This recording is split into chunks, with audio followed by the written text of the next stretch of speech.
E aí a gravação, como eu estava dizendo para vocês, o que eu planejei para hoje, para nossa folia de carnaval, um pouco diferente do que a gente está acostumado com folia de carnaval, né? Mas eu vou analisar as respostas aí com vocês e a gente vai fazer aí caso a caso para tirar as dúvidas. Então é importante que vocês se manifestem. Ficou com dúvida, não entendi? Falem, né? Tudo bem? Estão vendo a tela já? Sim, tudo Tá. bem.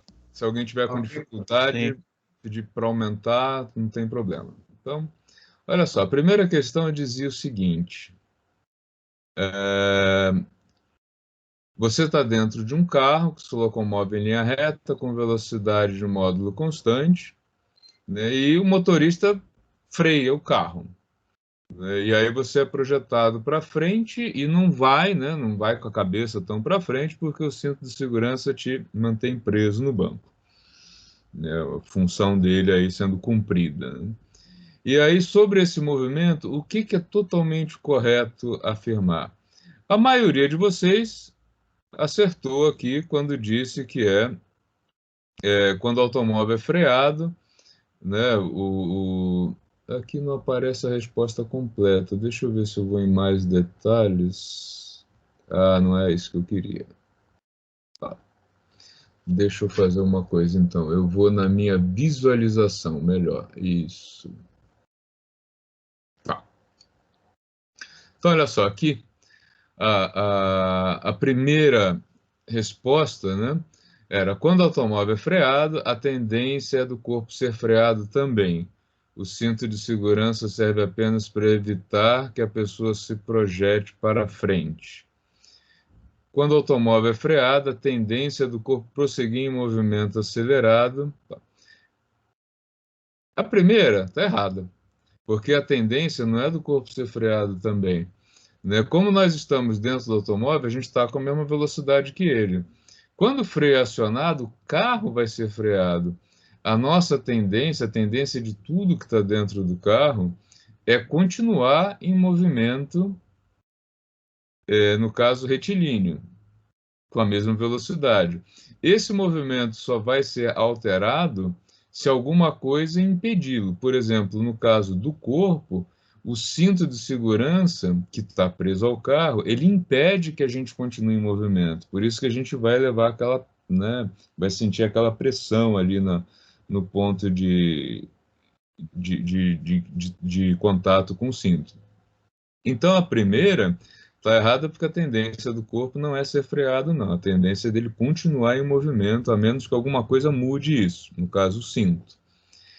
A segunda tem um pequeno detalhe, né? A tendência do corpo prosseguir em movimento acelerado. O corpo não estava em movimento acelerado, porque ele estava com velocidade constante, tá? Aí a terceira opção, quando o automóvel é freado, a tendência é do corpo prosseguir em movimento, correto. Isso só não ocorreu porque o cinto de segurança realizou uma força e brecou esse movimento, tá? Então, essa seria a resposta correta, totalmente correta. Depois vem, quando o automóvel é freado, a tendência do corpo é ser desacelerado junto com o carro. Não é verdade. E quando o automóvel é freado, a tendência a ser acelerado também não é verdade, né? A verdade é que o corpo vai ter uma tendência a se manter em movimento, a menos que alguma coisa haja para mudar isso. No caso, foi o cinto de segurança, tá? A maioria de vocês acertou, parabéns. É uma questão conceitual, muita gente erra. Alguns caíram aí no item A e item B. Alguém tem dúvida? Alguém gostaria de fazer uma pergunta sobre isso?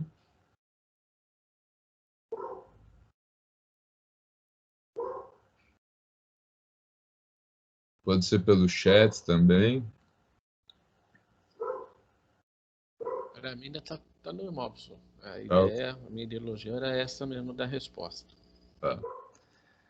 A número 2 foi um festival. Quase todo mundo errou a número 2. Aliás, ficou um negócio errado aqui. Ficou um parênteses que não deveria existir. Deixa eu removê-lo. Olha só a questão número 2. Que beleza de pegadinha. O número 2 diz o seguinte, ó. Um objeto de dimensões desprezíveis, tá? Ele está em movimento e ele se desloca ao longo de 10 segundos num movimento retilíneo uniformemente acelerado com aceleração de módulo 2 metros por segundo ao quadrado. Tá? Considerando que inicialmente o objeto estava em repouso, qual vai ser a velocidade dele ao final de 10 segundos? Então, olha só. Deixa eu mudar a tela aqui. Seguinte, o objeto está aqui, parado. Tá? Então, a velocidade dele, no instante 0 segundos, a velocidade dele é 0 metros por segundo. Aí ele começou a se deslocar. Quando o cronômetro marcar 1 segundo, qual vai ser a velocidade dele? Vai ser de... Ó, está lá no enunciado a resposta. Vamos voltar no enunciado para a gente ver.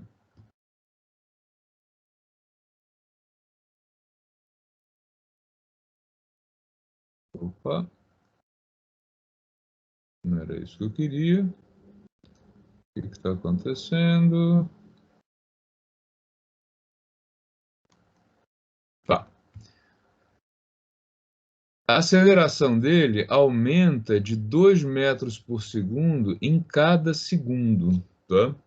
Ou seja, passado 1 segundo, a velocidade dele foi para 2 metros por segundo.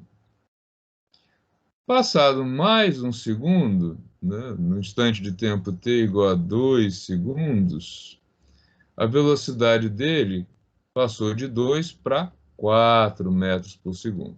E assim, de 2 em 2.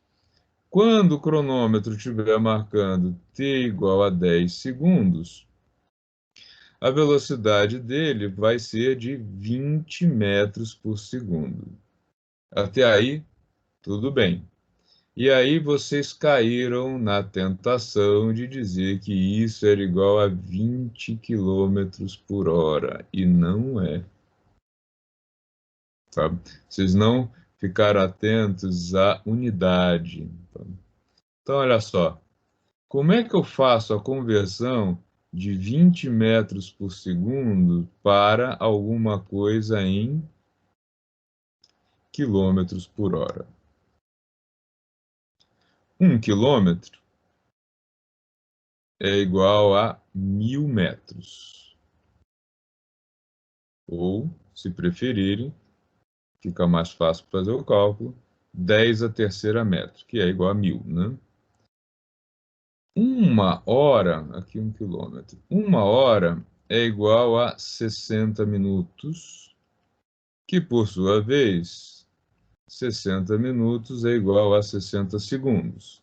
Então, nós temos aqui que 1 hora é igual a 3.600 segundos, ou, se preferirem, fica mais fácil, 3,6 vezes 1.000 segundos. Com isso aqui, eu posso fazer a conversão de quilômetro por hora para metro por segundo. Ficaria assim, ó. 1 quilômetro por hora é igual a 10.000 metros em 3.600 segundos. Cancelando 10 a terceira com 10 a terceira. 1 dividido por 3,6 metros por segundo. Eu posso olhar isso desse jeito. Deixa eu puxar um pouco para cima. Tá. Então, eu tanto posso afirmar que 1 km por hora é igual a 1/3,6 metros por segundo, como eu posso inverter isso aqui e dizer que metro por segundo é igual a 3,6 quilômetros por hora. Agora a gente volta lá ao nosso problema, tá? A velocidade final era de 20 metros por segundo. Onde tem metro por segundo, eu vou substituir por 3,6 quilômetros por hora. E aí, o que eu tenho como resposta? 72 quilômetros por hora, que é a velocidade final do movimento, que aparecia lá como o item que ninguém selecionou, que era esse último aqui, de 72 quilômetros por hora. Tá? Ficou alguma dúvida sobre essa resposta?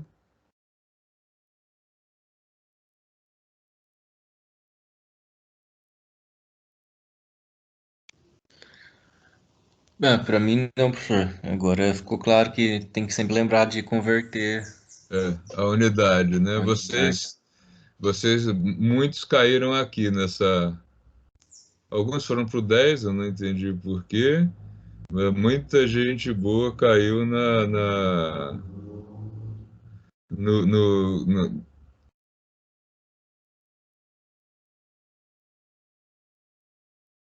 no esquecimento da unidade, né? Tá.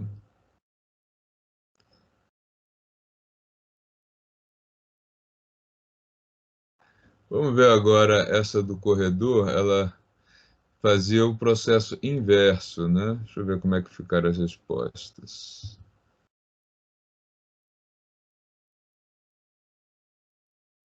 A maioria aqui acertou, gozado, né? No segundo, alguns não se atentaram, mas muitos já se atentaram aqui no número 3 dessa mudança. A pergunta era: o corredor de elite cobriu a distância de 100 metros em 10 segundos. Né? Então, qual foi a velocidade média dele? E as respostas estavam todas em quilômetros por hora. Qual é a ideia aqui? Quando eu falo em velocidade média, né, não importa como que foi a aceleração dele ao longo do movimento, como é que se ele foi mais rápido no início ou mais rápido a partir da metade do percurso, a questão aqui de velocidade média, né, é uma média. Então, quando a gente fala em velocidade média, é qual foi a distância total percorrida, né, e o tempo que o sujeito gastou para fazer isso. Por exemplo, qual foi a velocidade média que você desenvolveu para vir de Taubaté, para vir de Pinda até Taubaté? Quilometragem total e o tempo que você gastou. Né? É claro que você não manteve essa velocidade o tempo inteiro. Em alguns momentos você foi mais rápido, em outros mais lentos, em alguns instantes você ficou parado, né? Ficou feio de carro, no sinal, né? Mas o que importa aí é o valor médio. Nesse caso, a velocidade média, normalmente a gente simboliza a velocidade média, né? No geral, não só a velocidade com tracinho em cima. Ele percorreu 100 metros em 10 segundos. Então, dá uma velocidade média de 10 metros por segundo.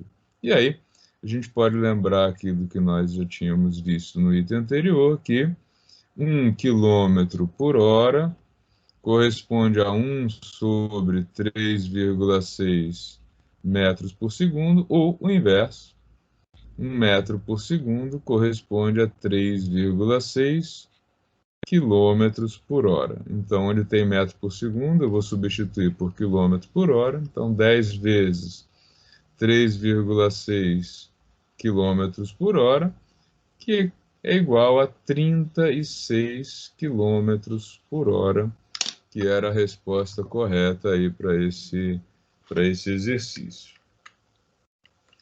Pessoal que não acertou, alguma dúvida?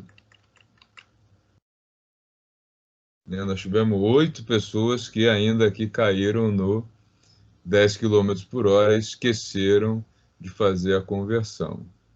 Tá? Quem ficou com dúvida, ótima oportunidade para se manifestar, viu? Professor, Sim? quando se fala em quilômetros por hora, então no caso, para converter, seria então 3,6, é isso? Se for de metro para quilômetro, você vai fazer isso aqui. Né? 1 metro por segundo é igual a 3,6 km por hora. Então você vai multiplicar. Se for de quilômetros por hora para metro por segundo, aí é o oposto, você vai dividir. Ah, tá, entendeu. Tá? Por conta dessa relação que a gente viu aqui em cima, que é 1 quilômetro, 1.000 metros, 1 hora, 3.600 segundos. Então, quilômetro por hora é 1 sobre 3,6 metros por segundo, ou, invertendo, né? 1 metro por segundo, 3,6 quilômetros por hora. A nossa noção... Então, professor, que nem o senhor colocou aqui, ó, 1 hora é igual a 60 minutos, é isso? 1 hora é igual a 60 minutos, e 1 minuto é igual a 60 segundos. Então, aí dá o O senhor fez 60 vezes 60 segundos é igual a 3.600 segundos, não é isso? Isso, correto. E aqui 3,6 é o que o senhor fez por... Aqui, ó, eu coloquei assim, 3.600 é igual a 3,6 vezes 1.000. É bastante usual a gente trabalhar com a potência de 10. Ah, sim, sim. Tá? Até porque ó, ficou mais fácil. Ó, 10 a terceira dividido por 3,6 vezes 10 a terceira. Eu simplifiquei pelas potências. Tá? Mas não teria nenhuma diferença se eu tivesse feito assim. Ó. Deixa eu botar em outra cor para não bagunçar o visual de vocês. Espera aí. Se eu tivesse feito assim, ó, quilômetro por hora é igual a 1.000 metros dividido por 3.600 segundos, eu iria cair no mesmo 1 dividido por 3,6. Então, não ia mudar. Ou 10 dividido por 36, que dá na mesma, tá? É importante que vocês tenham em mente o seguinte: eu sei que, na maioria dos casos, a gente tem uma noção melhor se uma velocidade é alta ou baixa quando o valor está dado em quilômetros por hora. Mas, em termos de perícias e de algumas outras aplicações, o metro por segundo é mais interessante. Por quê? 1 segundo é aproximadamente, tá,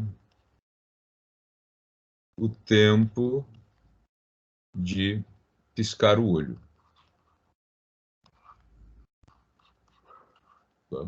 Então, uma coisa bem... A gente tem uma noção muito boa do que é 1 segundo. Você pisca o olho. Tá? Então, o que significa um objeto que se move a 10 metros por segundo? Significa o seguinte: o objeto estava aqui parado, você piscou o olho. Quando você abriu o olho de novo, ele estava 10 metros distante. É rápido, né?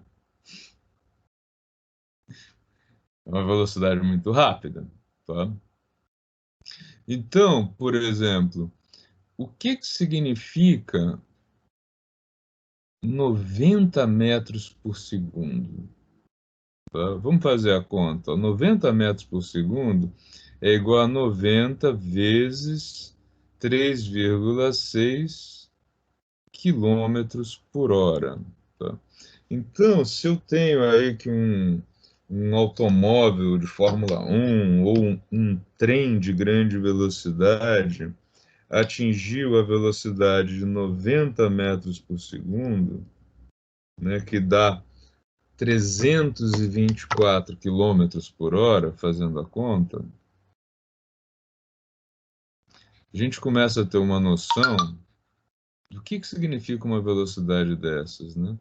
Então, olha só, um automóvel de Fórmula 1 que está aí na faixa dos 300 quilômetros por hora, isso significa que se você olhar o carro, ele está aqui parado.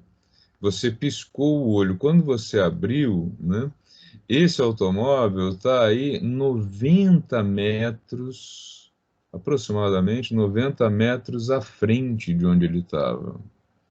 É importante para uma perícia, ou para uma análise aí de falhas também, você pensar no seguinte: o tempo que a gente demora entre perceber alguma coisa e acionar o freio, ele dá aí na faixa de 2 a 3 segundos. Tá? Então vamos supor que se você estiver trafegando a 90 metros por segundo e você viu um objeto que entrou na pista a uns 50 metros de distância de você. Você tem alguma chance de frear?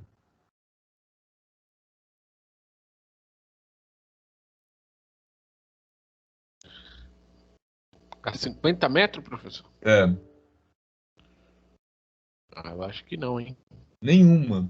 Porque olha só, entre você ver o objeto e acionar o freio, vai transcorrer mais ou menos 3 segundos. Tá? Se você anda 90 metros por segundo e o objeto apareceu na sua frente a 50 metros, você vai demorar meio segundo, mais ou menos, para chegar nesse objeto. Ou seja, antes de você acionar o freio, você já passou, ou você já colidiu com o objeto. Então, ter essa noção e transformar a velocidade para metros por segundo para fazer esse tipo de análise é fundamental, tá? É como você vai ter. E é por isso que os limites de velocidade, eles às vezes parecem muito baixos, né? Por exemplo, perto de uma escola, no horário escolar, puta, 30 quilômetros por hora é dose, é. Mas o problema de quem calcula esse limite é que se uma criança se soltar, né, da mãe, ou uma criança estiver sozinha, e ela entrar na frente do carro, se você tiver a 30 quilômetros por hora, você tem alguma chance de não atropelar essa criança. Mas acima disso já começa a reduzir muito as possibilidades de frenagem antes do acidente. Então, sempre que se trabalha com perícia ou análise para evitar acidentes, etc., é melhor analisar em metros por segundo, porque a gente tem sempre em mente essa questão. Um segundo é o tempo de uma piscada. É um tempo muito breve para a gente, tá? Tudo bem até aí, gente? Ô, professor, então esses caras de Fórmula 1 aí, eles estão vai 360 km por hora, 320, 300 e pouco. Se eles tiverem alguma sonolência, a tendência deles é sair fora da pista, então, né? Sim, sim. Eles têm que. Ali, só que ali eles estão num limite de adrenalina muito, muito forte, né? Mas se ele piscar. Por exemplo, o acidente que matou o Ayrton Senna, tinha uma discussão na época se ele tentou frear e os freios falharam, mas quando você olha o vídeo passo a passo e vê os tempos, né? Ele bateu antes dele conseguir acionar o freio, porque ele estava aí na faixa de 85, 86 metros por segundo. E o anteparo lá, a batida ocorre com acho que 50 e poucos metros. Então ele não teve nenhuma chance de frear. Ele bateu antes de pensar em frear.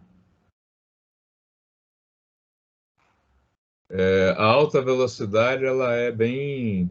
É por isso que quando você pega os países que têm pistas de alta velocidade, né, as famosas autobahns da Alemanha, onde as pessoas podem guiar 250, 280 km por hora, elas são fechadas nas laterais. Nesses trechos de alta velocidade, elas são fechadas para impedir que algum animal entre na pista ou que alguém tente atravessar essa pista, porque nesse limite de velocidade, o motorista não tem nenhuma chance de evitar o acidente.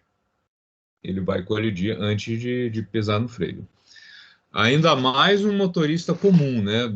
A gente está pensando num motorista de piloto de profissional de Fórmula 1, os caras têm uma capacidade muito melhor que a nossa, né? De frear, eles têm tempo, eles são treinados para reduzir esse tempo de reação.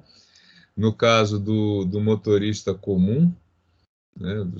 Nós pobres mortais, ele não tem nenhuma chance de conseguir dar essa resposta rápida. Tão rápida quanto um profissional, né?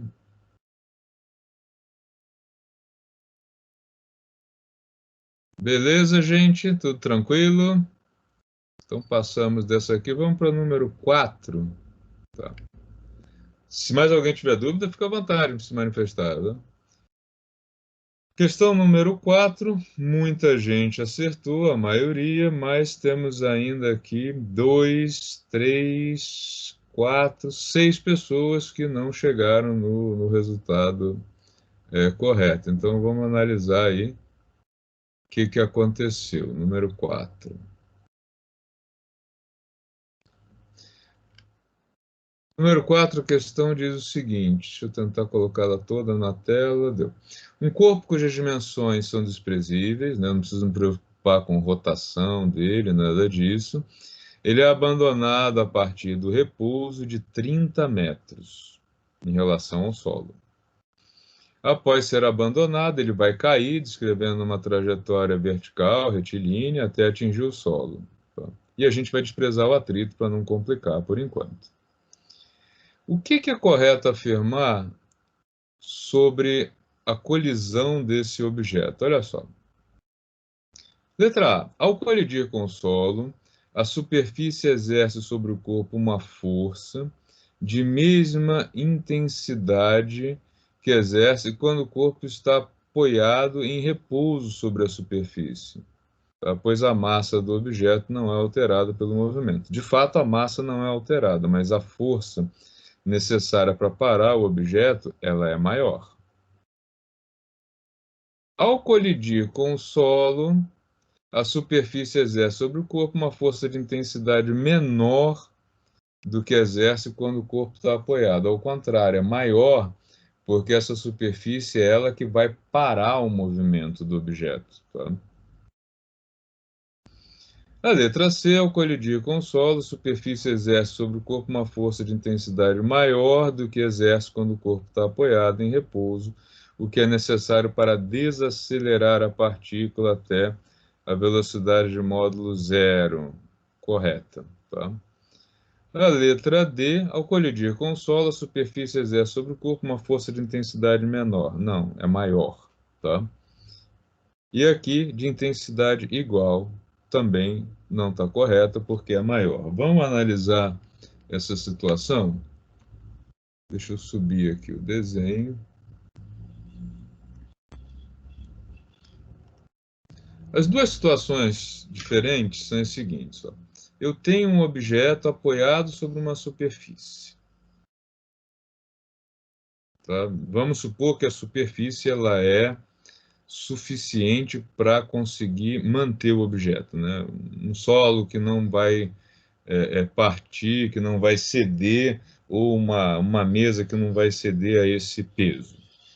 Vamos supor o seguinte, o objeto tem aqui uma massa de 4 quilogramas, tá? E qual é o peso dele? O peso de um objeto é o produto da massa pela aceleração gravitacional terrestre. A gente vai considerar, para efeito de cálculo de simplicidade, aproximadamente 10, tá?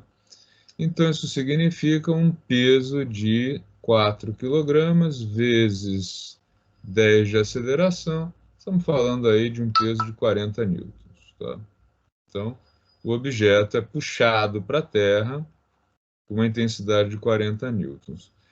E se ele é mantido aqui na superfície, é porque a superfície é capaz de exercer, né, uma força que a gente chama de força normal, também de 40 newtons. Agora, quando um objeto é abandonado aqui de cima, tá, ele está inicialmente com a velocidade 0 metros por segundo, e ele cai em direção à Terra, ele vai sendo puxado pela Terra, o que vai acontecendo? Ele vai ganhando velocidade à medida que ele cai. Tá?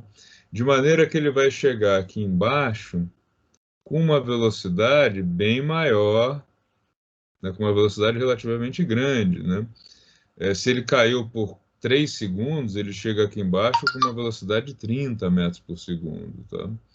E aí o que acontece? Ao tocar o solo, em uma pequena fração de segundos, tá? Uma fração aí de meio segundo, por exemplo, o objeto vai da velocidade com que ele chegou para 0. Ele vai sofrer uma desaceleração. E aí, a gente vai ver isso ainda ao longo do semestre, com calma, mas ó, basta lembrar que força, produto da massa pela aceleração. A massa do objeto não mudou. Nesse caso aqui do exemplo, continua sendo de 4 kg. Tá? Mas a aceleração dele mudou. Né? Esse objeto vai ser desacelerado muito bruscamente, porque ele vai da velocidade de colisão para 0 muito rápido. E isso faz com que a força seja bem maior. Tá? Quanto mais alto o objeto e maior a massa, maior vai ser a força necessária aqui para o objeto ser parado. E às vezes, por exemplo, se você deixa um objeto em cima de um piso cerâmico, ele não fere o piso. Se ele cai, tipo, panela caindo em cima do porcelanato, ele causa dano, porque a superfície do porcelanato, por exemplo, ela não foi feita para um impacto como esse. Ela tem uma resistência para o objeto apoiado em cima dela, mas não para esse impacto. Tá ok? Então, por isso, maior. Eu não quis entrar ainda, eu não coloquei números lá na questão, porque eu queria só trabalhar a parte conceitual. Essa parte de cálculos aqui já a gente vai vendo ao longo do semestre, tá ok? Ficou alguma dúvida, gente?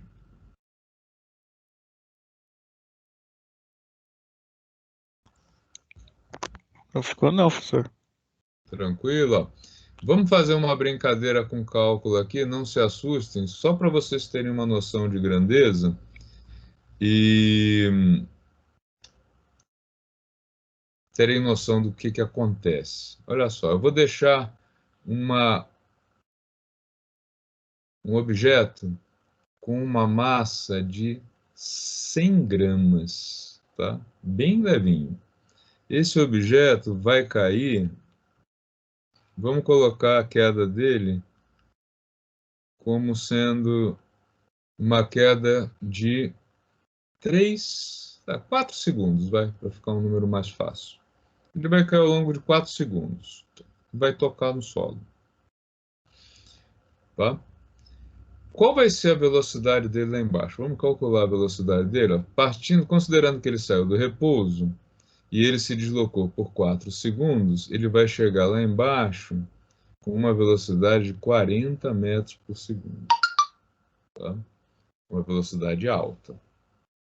E aí, ao colidir com o solo, ele vai de 40 para 0 em aproximadamente meio segundo. Isso significa que o solo vai ter que exercer uma força de 100 gramas, ou seja, 0,1 quilograma, vezes quanto de aceleração? Vamos calcular essa desaceleração aqui, ó. Se a velocidade do cara vai de 40 para 0, tá? Então ele vai reduzir 40 metros por segundo em meio segundo.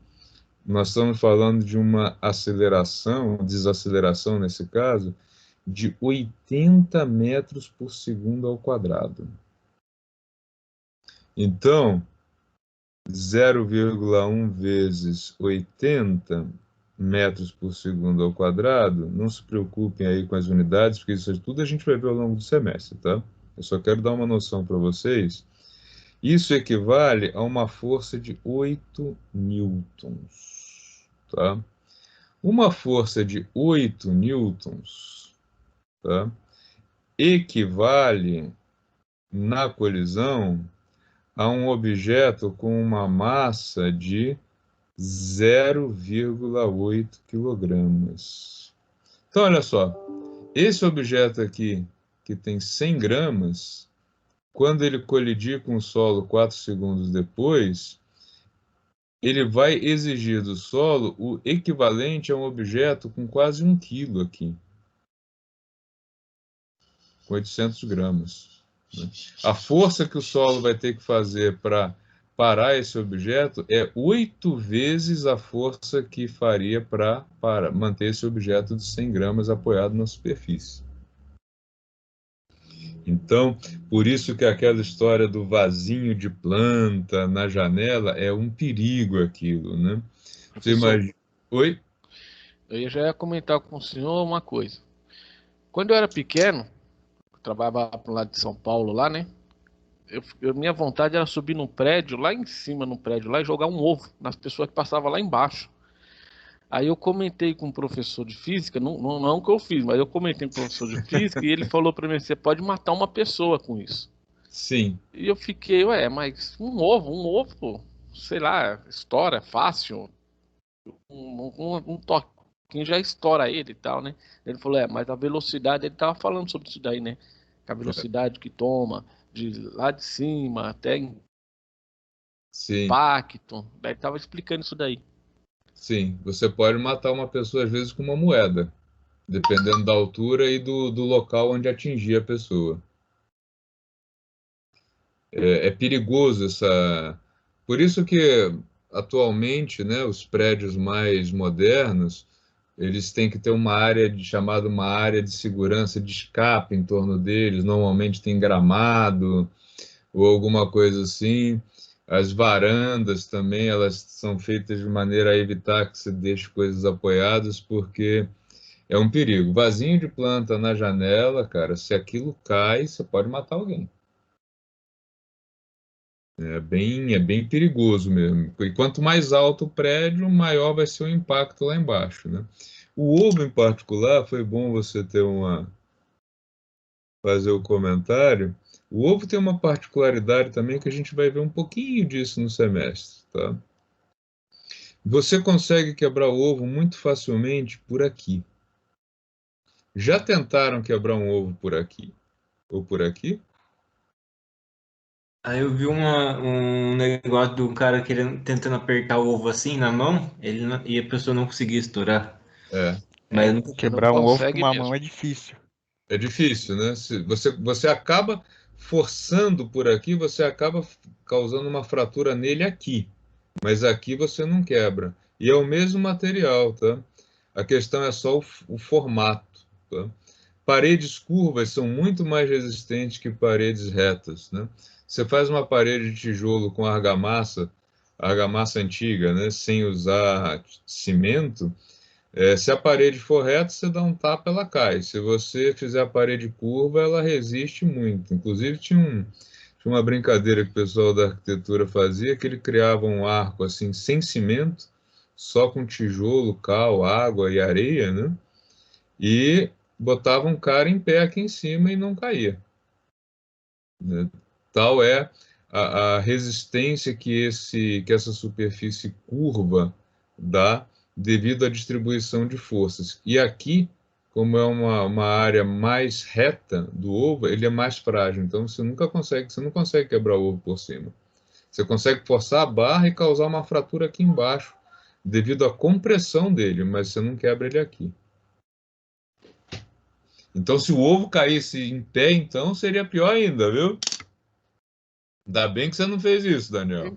Mas então, professor, acho que é mais ou menos essa é a ideologia, né? Porque se ele cai de lado, poxa, vai machucar tal, mas se ele cai de ponta, ele pode matar sim. Porque também a gente tinha essa brincadeira de estourar ovo na pessoa, né? Geralmente a pessoa reclamava, pô, mas estourou um ovo e tal, mas na verdade nós estourava o ovo então quando batia essa quina dele, né? Que daí Sim. machuca também, né? Machuca. Machuca porque vai... O que que acontece? Se você jogar o ovo em alguém, né? Uma coisa difícil de fazer, mas vamos tentar visualizar aqui. Se o ovo bater assim, né? Ele foi lançado nesse sentido, por que que ele vai quebrar? Todo o ovo está a uma certa velocidade. Ao colidir, ele vai ser desacelerado. Mas vamos brincar, fazer o seguinte: vamos imaginar que esse ovo está dividido em muitas partes. Tá? Claro que isso aqui é só visual, né? Essa aqui que colidiu primeiro foi da velocidade a velocidade que ele estava para zero. E aí, essa segunda parte aqui, ela não vai ser desacelerada pela parede, vai ser desacelerada por essa primeira camada que foi parada. E assim sucessivamente. Tá? Então, isso vai fazer com que o ovo ele tenha um achatamento para lá, né? Aí ele vai sofrer a mesma compressão que a gente tinha antes e vai acabar partindo devido a esse cara aqui não resistir à pressão interna dele. Ó. Ele vai fazer uma pressão para lá e para lá, devido à compressão aqui, e ele vai acabar partindo aqui. Mas isso daqui vai causar mais dor na pessoa, assim, do que se ele batesse de lado. E é esse mesmo motivo, essa ideia de se eu posso fragmentar alguma coisa e ir fazendo com que a desaceleração seja cada vez mais suave, que levou à mudança na estrutura dos automóveis.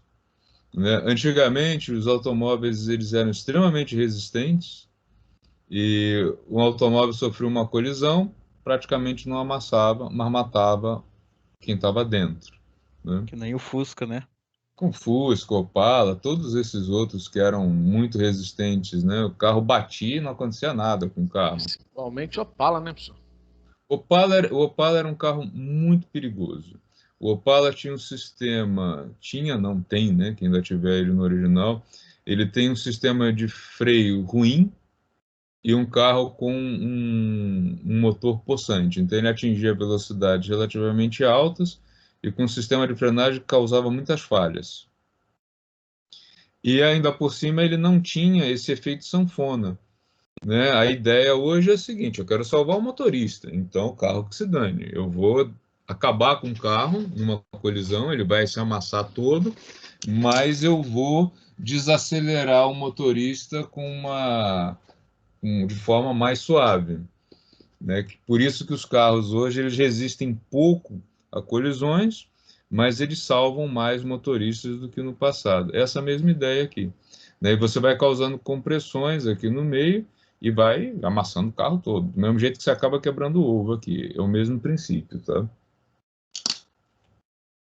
Professor, o celular podia ter pegado essa ideia também, né? Porque os celulares antigamente quebravam o chão. Hoje em dia é o celular que quebra. Mas aí aí a questão do celular é leveza dele, né? É.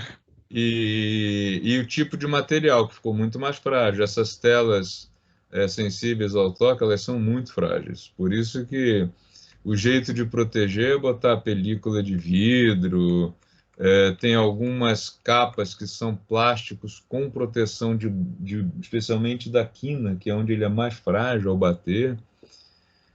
Realmente são equipamentos frágeis. O que dá para fazer é colocar um case nele, uma caixinha que ajude na proteção, mas o equipamento em si é muito frágil. Antigamente a capinha protetora dos Nokia era um metalzinho, né? Bem fino, assim. É, Então, mas se fosse aumentando assim, ia ficar pesado demais. sim, não. Aí o celular você ia precisar de um carrinho para levar. Que é o que acontece, por exemplo, nos pessoal que faz trabalho de campo, por exemplo, tem uns colegas aqui da biologia que eles levam notebook para o meio do mato para fazer tomada de dados. Eles usam uns cases para computador que tornam o laptop um negócio difícil de carregar, né? Porque ali ele cai, pode pegar umidade, ele salva o equipamento, mas em compensação fica um trombolho que é. Os próprios computadores que eles compram para essa atividade, eles são máquinas já muito pesadas, né? Para ter uma superfície aí que resista mais. O celular ficaria impraticável, né? Você ia colocar no bolso da calça e ele ia arrear a calça.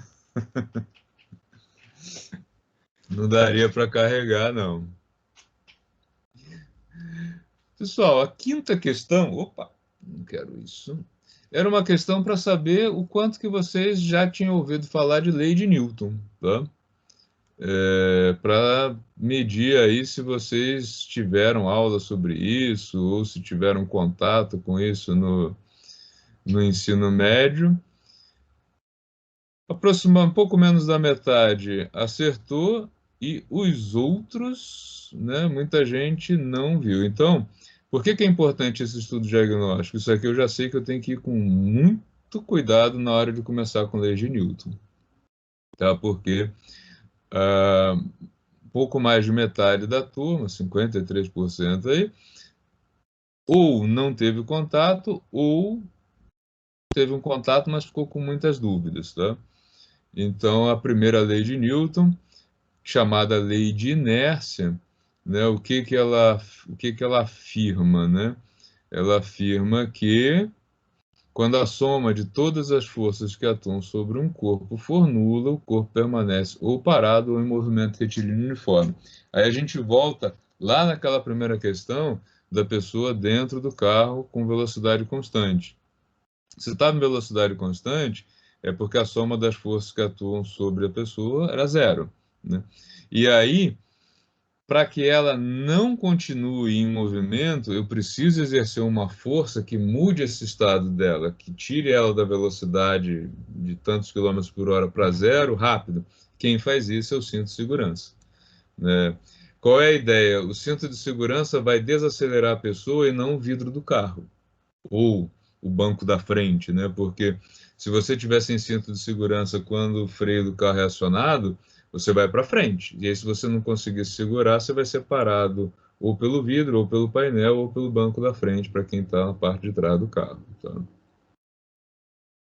Então, já sei aqui que primeira lei, conceitualmente, a gente precisa ir com muito cuidado. Tá? E aí a gente vai para a parte de conhecimentos de matemática. Olha que belezinha. Quase todo mundo acertou a primeira, né? Então, aqui, o que que eu estava visualizando, né? Vocês, algumas pessoas têm dificuldades grandes, né? Nessa questão do parênteses. O que que significa o parênteses? Qual é a operação que eu faço primeiro, né?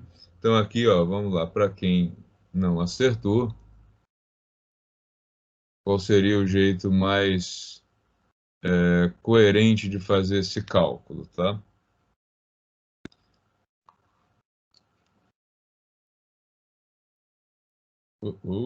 Deixou de atender meu comando, por quê?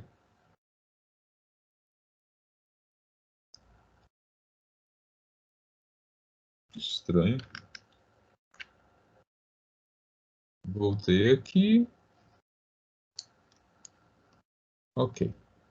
Ah, só que eu baguncei tudo. Peraí, deixa eu tirar isso daqui. O professor fez bagunça agora. Deixa eu voltar lá para baixo, porque aí depois eu vou salvando isso aqui e vou colocando para vocês lá na sala, tá?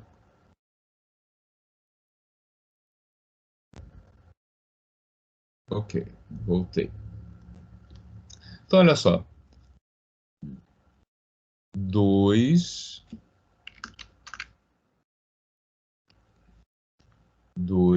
vezes, abre parênteses, 48 mais 52, e aí ou a barra ou dividido. Aqui eu tive que colocar a barra, porque lá no editor não tem esse símbolo, né? No editor do Forms não existe esse símbolo, tá?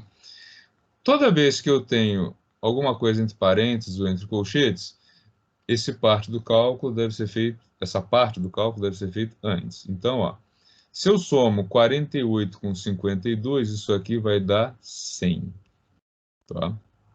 Então, 2 vezes 100 dividido por 50. Tanto faz se eu faço primeiro o produto ou primeiro a divisão. Dá absolutamente na mesma, tá? Se eu fizer primeiro a multiplicação, nesse caso, como é que ficaria? 2 vezes 100, 200. E aí 200 dividido por 50 igual a 4.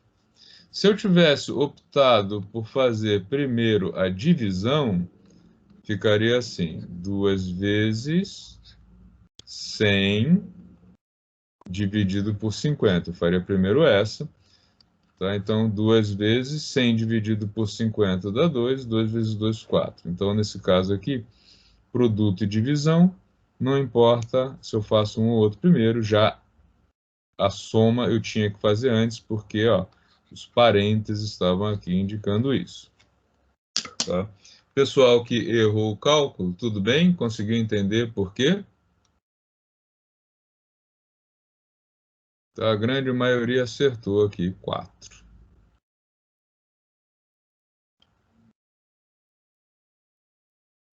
A desatenção nesse caso foi com a ordem dos parênteses. Tá? Essa daqui, a maioria acertou, alguns não, talvez tenham confundido. Eu sei que, como editora que não tem esse editor que vai para o Forms, ele é um editor bem mais pobre, ele não tem as operações matemáticas, isso acaba sendo um problema.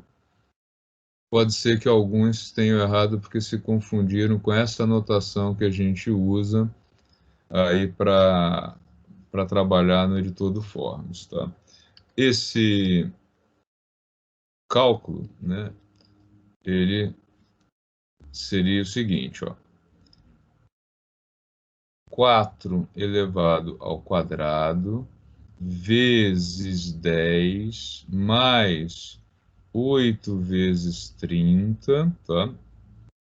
Isso aqui está tudo dentro de um mesmo parênteses, e tudo isso, no final, elevado a meio. Elevado a meio é o mesmo que raiz quadrada, tá?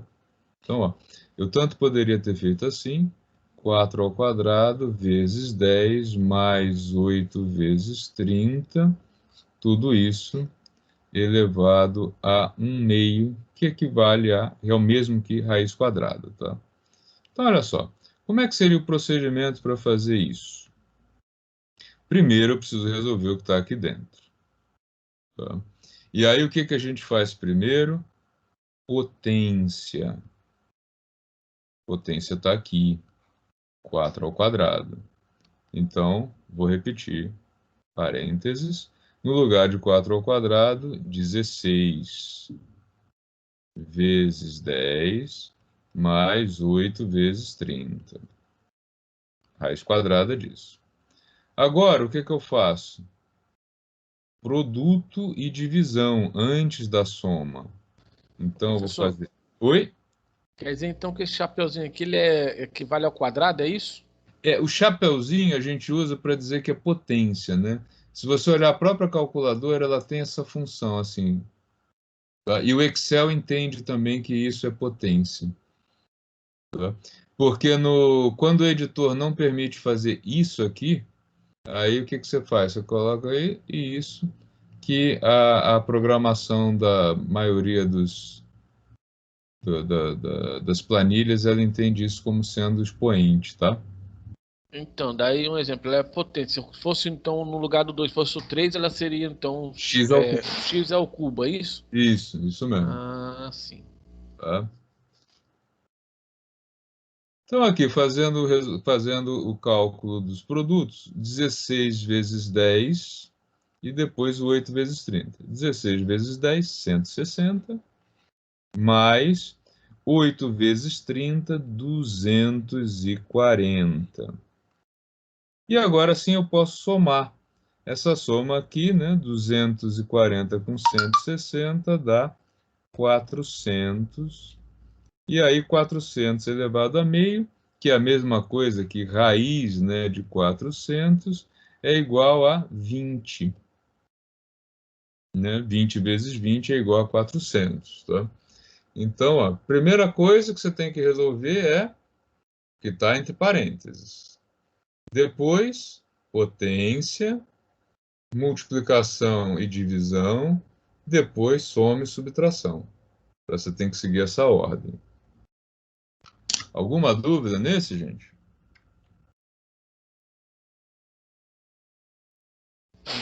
Minha dúvida era mais nesse chapeuzinho que você falou que é Esse potência. chapeuzinho Então, é potência, tá? agora tá O chapeuzinho eu esclarecido. também me confundi, legal.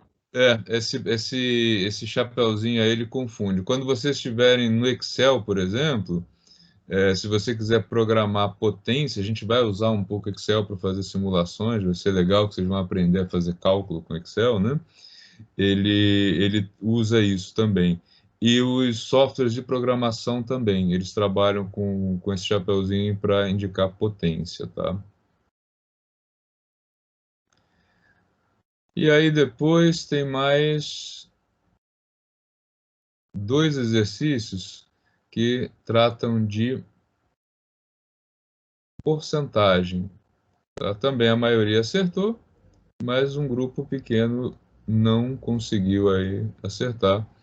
Qual era a pergunta? O preço do produto atual é R$ 250.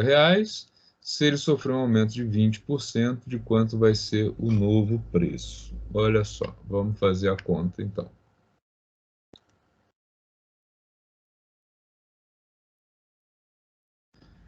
O objeto está lá, o preço dele, preço inicial, vou colocar assim, PI, R$ 250. Ele vai sofrer um aumento de 20%. 20% significa 20 em 100, ou seja, eu posso trabalhar com 0,2. Esse vai ser o aumento, tá? Então vamos calcular o aumento dele. O aumento dele é calculado assim: o preço original vezes 0,2. 250 vezes 0,2 é igual a 50. Então, ele vai aumentar de 50. Então, qual vai ser o preço final dele? Os 250 que ele já custava, mais os R$ 50, que é o aumento dele. Então, o preço novo do objeto passaria para R$ 300. Tá? Uma maneira de fazer esse cálculo mais direta seria dizer o seguinte: ó, o preço final é o preço inicial mais, né, a porcentagem, nesse caso, o 0,2 sobre o preço inicial. Por isso que muitas vezes vocês vão ver, especialmente nos manuais de matemática financeira, isso aqui, ó, 1 mais taxa vezes preço inicial, que seria, no nosso caso, o seguinte, ó, 1 mais 0,2 vezes 250, e isso dá os 300, tá? Só uma maneira de calcular um pouco mais rápido, mas fazer esse passo a passo aqui não tem nenhum demérito para quem não está acostumado a trabalhar. O pessoal, na hora de programar planilhas, etc., usa muito esse recurso aqui, tá? Ele torna o cálculo mais rápido, tá? Pessoal que não tinha acertado, Deixa eu ver aqui. Os que não acertaram, qual foi a preferência? Deixa eu recordar aqui.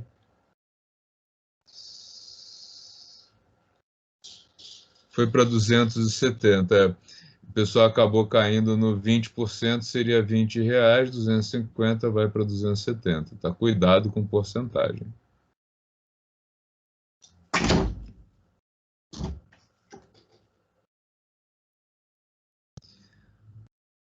A número 9 teve aí um probleminha técnico e, na realidade, aqui tem um erro na questão, tá? Onde está 8 deveria... Oi, a questão está com erro e eu já vou dizer qual é o erro para vocês. É que aqui... Eu cheguei aqui no 8.16, 8,166. Não é nenhum nem outro. Na verdade, o erro está aqui, ó. Faltou 1, era 18 aqui. Tá? Por isso que esse primeiro que era a resposta correta. E já vou... Foi um erro de digitação meu aqui, tá? Por isso que nem vou levar em conta discutir as respostas que foram marcadas erroneamente. Vamos só fazer o resultado. O preço do automóvel era 60, ele passou para 49. Como é que a gente calcula o percentual de desconto que foi dado aí, tá? O mais próximo seria 18%. Uma maneira de fazer isso bem prática seria o seguinte: preço inicial, 60 mil, tá? E o preço final, 49 mil. Então, a gente pode dizer que o desconto aqui foi de 11 mil, certo? Então, tem algumas maneiras de fazer isso. Uma delas seria o seguinte, tá? Se 60 mil é o preço cheio, ele corresponde a 100%. O desconto de 11 mil, tá, corresponde a quanto? Né? E aí você faria por regra de 3, x igual a 11 mil dividido por 60 mil, 11 por 60, vezes o 100. Né? Então, nesse caso, deixa eu ver aqui quanto que daria exatamente, porque os valores são fragmentados, 18% é o aproximado. Né? Então, 11 dividido por 60 daria 18,33, tá? Então, a redução seria, o mais próximo ali, seria 18%.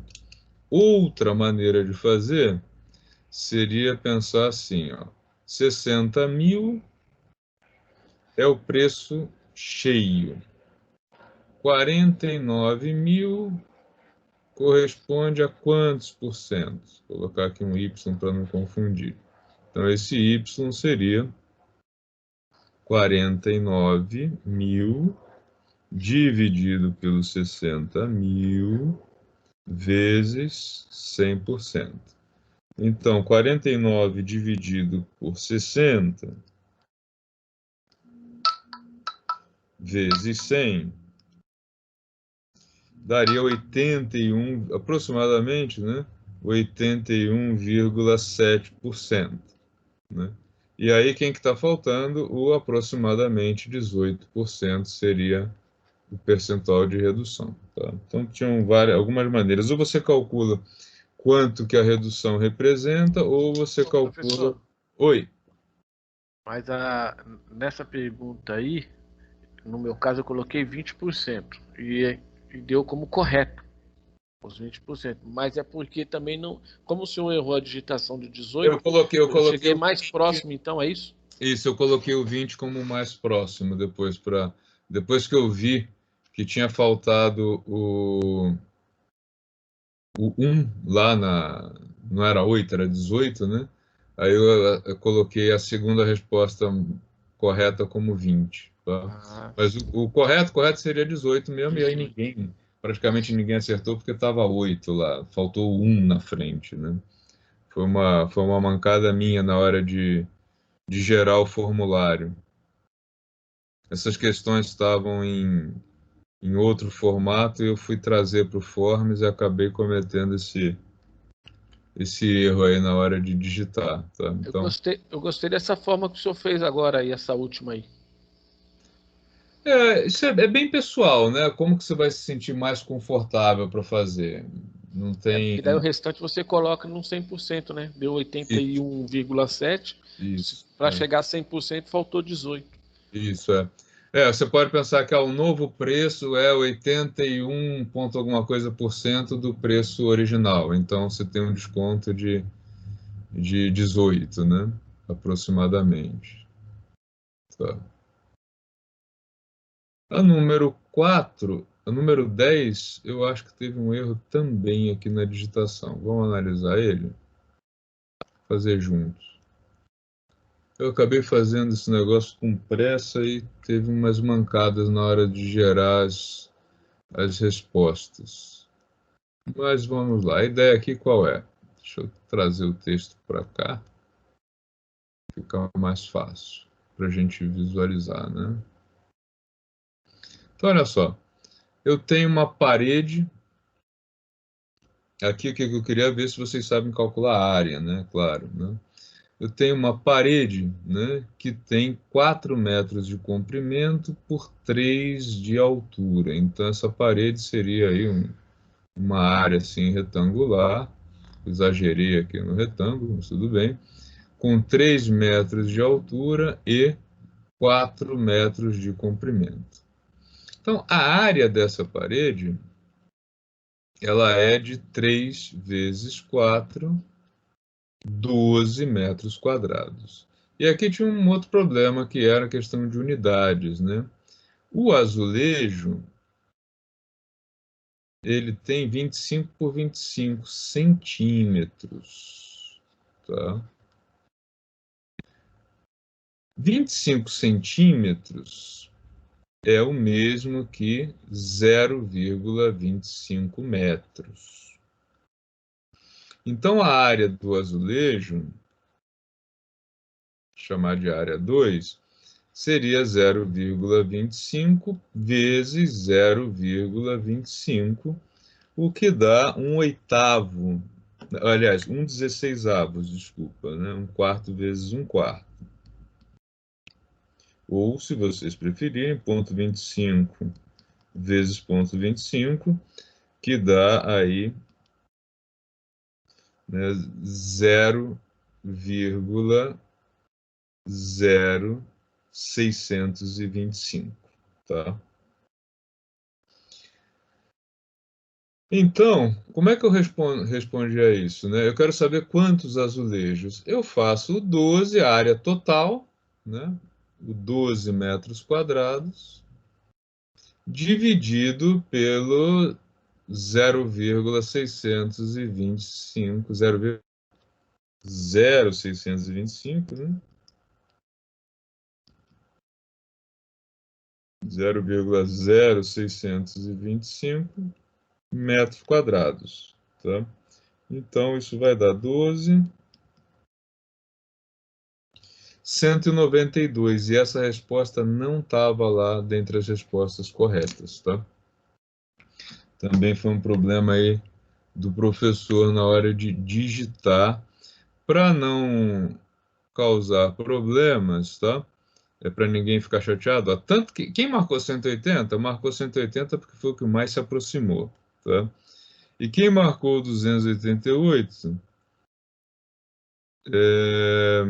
fez a conta invertida, né? Mas tudo bem. Aqui, então eu vou Essa daí eu fiquei bem fora, professor. Marquei 400.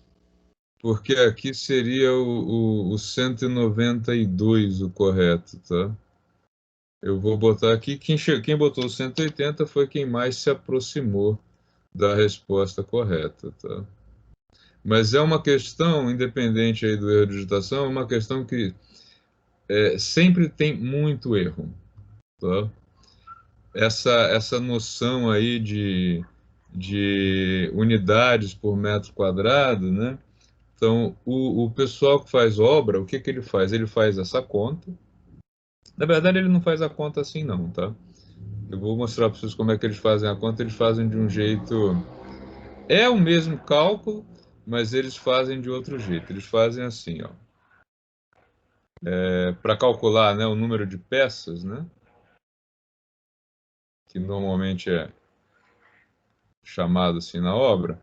O cara faz assim: largura vezes comprimento, ou comprimento vezes largura, né? Tanto faz, dividido por, e aí sim, né? O lado vezes lado em metro, aqui largura da parede, e aqui o lado vezes lado ao quadrado do azulejo. Tá? Então, como é que seria aqui? A largura da parede, né? O comprimento, é largura 4, comprimento, ao contrário, desculpa. Largura aqui, ou altura, né? Aliás, aqui ó, é mais comum até que o cara coloque altura, tá? Então, 3 vezes 4 dividido por aí 0,25 ao quadrado, que vai dar o 192, tá? É o jeito mais comum. Professor, Oi. essa conta aí eu peguei 16 azulejos como 1 metro quadrado. Eu multipliquei o 16 pelo 12, que era 12 metros quadrados. Tá. Também pode ser. Também pode ser. Porque daí você precisa de 4x4 azulejos para fazer, né? Sim. Também. E dá o 192, correto. O mais prático que o pessoal usa em obra é isso aqui, tá? Largura vezes altura, altura vezes comprimento, ou quando é piso, largura vezes comprimento e dividido pela metragem. E aí eles aplicam normalmente. Aliás, se você for pegar a programação lá da planilha de obra que o pessoal usa na construção civil, eles fazem o seguinte, ó, na hora de calcular esse número de peças, tá? Ele faz a conta assim, né? Altura vezes comprimento dividido pela largura da peça ao quadrado, e isso aqui vezes 1,1, tá? Esse 1,1 aqui é o quê? É o 10% que eles chamam das perdas. Tá? Alguns trabalham com 10, alguns trabalham com 20. Tá?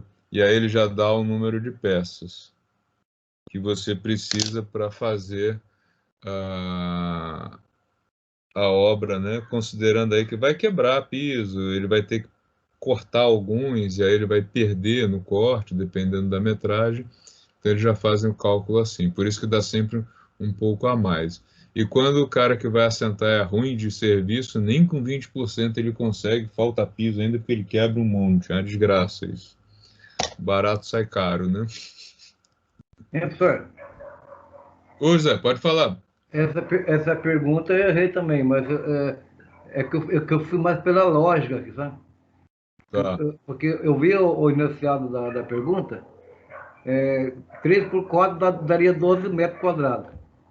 isso, Cada azulejo mede 25 por 25. isso. Então, 4 azulejos não daria 1 metro quadrado? Não, não, porque você teria, olha só, para você ter 1 metro quadrado, tá, vamos pensar aqui num 1 metro quadrado, 1 metro por 1 metro, você precisaria ter 4 azulejos aqui e 4 azulejos aqui, o que dá 16 peças. É verdade. Era isso que eu não conseguia chegar nessa raciocínio. Você precisa de 16 peças para dar 1 metro quadrado, porque é 4 e 4. Aí sim, 16 peças 1 metro quadrado, 16 vezes 12 dá o 192. Se você colocar O só raciocínio dele foi esperto, mas só que foi se você raciocínio. colocar só 4 peças assim... Ah, caramba, não está me deixando desenhar direito. Se você colocar só 4 peças assim, que foi o que você pensou, você vai ter o quê? Meio metro por meio metro. Não, dá menos. Não, porque ó, 0,25 com 0,25, você teria 0,5 metros aqui e 0,5 metro aqui, tá? Então, na verdade, você teria 1/4 de metro quadrado. Isso dá 0,25 metros quadrados. Meio vezes meio. Por isso que o pedreiro erra a conta, viu? É chatinho de fazer.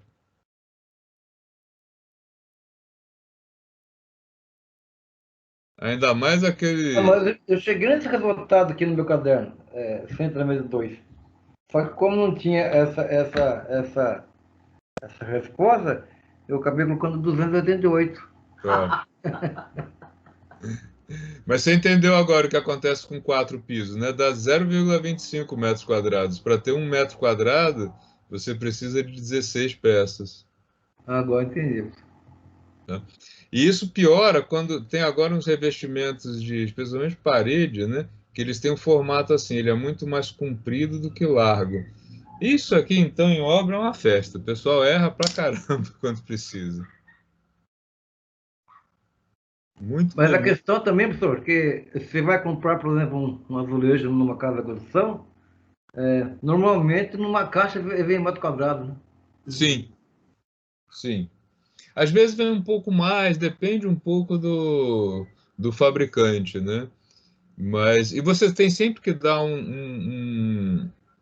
Eu gosto de trabalhar mais com 20% que 10%, pelo seguinte, eu quero que sobre, né? Porque quando você compra a peça, mesmo que aquela peça ainda seja fabricada, você vai comprar de novo, a fornada é diferente da diferença de cor. Não sei se alguém já teve essa experiência. Aí compra mais para guardar, né? Algumas. Compra mais para guardar, porque primeiro que hoje tem alguns modelos que eles deixam durante um tempo longo, 1 ano, 2, sendo fabricado, mas a maior parte eles mudam a cada 2, 3 meses, deixa de ser fabricado. Então você tem um risco grande de não encontrar. E aqueles que você encontra, eu tenho isso aqui em casa. Eu tive que comprar mais piso, mas foi um tempo depois. É o mesmo fabricante, é o mesmo modelo, mas quando você coloca um do lado do outro tem diferença de cor, porque muda a queima. Foi outra fornada. Falando em azulejo, não sei se tem hoje em Taubaté, mas tinha em Taubaté uma casa dos azulejos, um museu do azulejo. Tem. Não sei se tem até hoje. Tem. E tem algumas cidades que tem. Taubaté tem um cemitério de azulejos. É um local onde você pode comprar azulejos que já saíram de linha. Esses caras de cemitério de azulejo, o que eles fazem? Eles andam atrás do que sobra em loja de material de construção, daquilo que já saiu de linha, eles arrematam o lote e aí vendem a um preço salgado, mas melhor do que trocar tudo, né?